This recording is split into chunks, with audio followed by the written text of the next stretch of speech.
Okay, let's jump right into this explainer and look way beyond those extreme to the moon or going to zero headlines that are constantly floating around. What happens if we just take a breath and look at the actual structural mechanics of the Bitcoin market? Right now, we constantly hear the loudest voices on the internet screaming about either total apocalyptic collapse or inevitable guaranteed riches. But you know what? The emotional temperature is running way, way ahead of the actual data. So let's look strictly at the arithmetic and the public documents together to figure out what's really happening beneath the surface here. Because understanding this plumbing, well, it might just be the ultimate tool for understanding value itself. Now, what's really fascinating here is that even the most committed, vocal Bitcoin bear alive doesn't actually predict a literal $0 collapse. No, they predict something that is functionally much worse. Think about Peter Schiff. He has publicly declared Bitcoin dead 22 separate times. Yet, when he was handed a clean, easy opportunity to predict absolute zero, he actually declined. Instead, he predicted a 99% drop and mere survival. This tells us something absolutely crucial. Nobody who actually does their homework and studies this stuff truly believes the network is going to zero. The network is aggressively fine, computing power is hitting record highs, and a complete technological collapse, it just isn't supported by the data. So we really need to understand that the real question isn't whether the network will technically break, especially not with computing power at these record highs. The real question is, what does mere survival actually cost everyday retail investors? People like, say, Lindsay in Sacramento. Lindsay is a real person, sitting in her car in a parking lot right before her shift, currently 43% underwater on her investment, and she has finally just stopped telling her sister what the numbers look like. For everyday investors, zero is a comforting question with a comforting answer. But the bulls and the bears desperately want you to focus on the idea of zero, mostly because it's a super easy debate to win. But the reality? It's much more complex and heavily dependent on structural mechanics that almost everyone completely ignores. To put that into perspective, just look at the recent 48% drop from the October 2025 peak of $126,000. It's mechanically totally different from past crashes. It was an exhausting, agonizing step-by-step walk down, not a violent, panic-inducing bottom. Back in 2011, we saw a massive 93% fall. In 2021 and 2022, a 77% haircut. Those older crashes, they were violent, they were fast, and they were over quickly. They produced pure panic, and panic eventually produces a bottom. But this time around, the price just walked down a staircase for 9 straight months. Stop, pause, step, pause. A staircase drop produces something entirely different. It produces sheer exhaustion. It creates this very specific 2 a.m. feeling where you actually stop being scared and you just start being, well, kind of embarrassed. So the really critical takeaway here is that institutional money didn't remove the panic seller. It simply replaced them with 3 structural entities that sell on strict, rigid schedules rather than human emotion. For 15 years, Bitcoin's price was basically driven by chaotic, unpredictable human sentiment. Then, the whole industry sold everyone on the idea that institutional money meant stability, right? Like the adults are finally in the room. But that is definitely not what happened.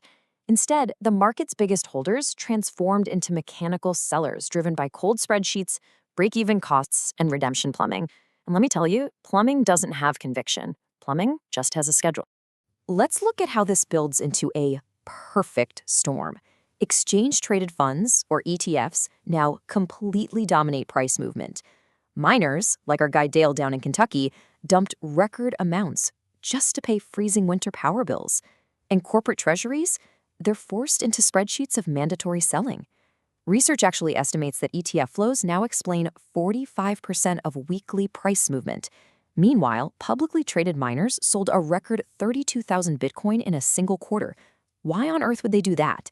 Because the revenue per unit of computing power fell into the high $20 range against a break-even cost near $35. Dale didn't suddenly lose faith in the asset. He sold because January was freezing cold and the power bill for the mining rigs in his converted horse trailer was due. Period. Add in corporate treasuries liquidating thousands of coins just to cover cash reserves and dividends, and boom, you have all 3 of the largest structural holders becoming net sellers at the exact same time. But look, to remain entirely analytical and play the neutral umpire here, we absolutely have to acknowledge the bull case.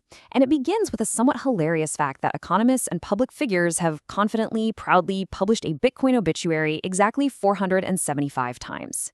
Seriously, there's an actively maintained website that tracks this exact thing. As of this month, it holds 475 declarations of absolute death, with the very first one published way back in October 2010. By the way, a coin was worth just 11 cents back then. This is literally the ultimate base rate argument used by the bulls. It proves that public sentiment from traditional finance has historically been wildly, almost impressively incorrect. Get this. If you had invested just $100 every single time someone announced Bitcoin was dead, since it was at 11 cents, you'd be sitting on about $67 million today. You would have invested a total of $47,100, and you would currently own about 1,043 coins. It is arguably the single most effective investment strategy ever devised in modern history, and it consists entirely of just ignoring economists. This historic, unbelievable resilience is a massive pillar of the bull argument, and for good reason.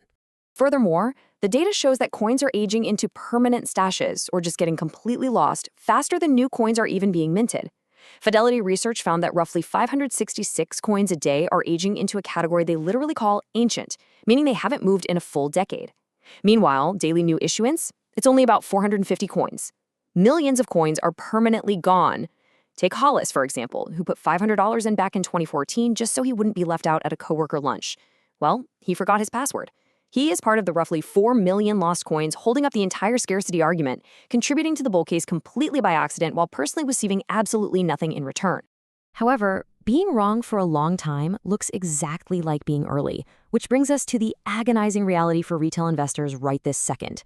A staggering record-breaking 10.83 million coins are currently held at a loss. As of late June, more than half of every single coin in circulation was underwater at the exact same moment. You see, relying on those 475 obituaries, it's a trap. Every stock that eventually went to zero had a stretch of years where the people calling it doomed were dead wrong. Base rates tell you what usually happens in the long run, sure, but they definitely don't answer the heavy mechanical realities facing people right now.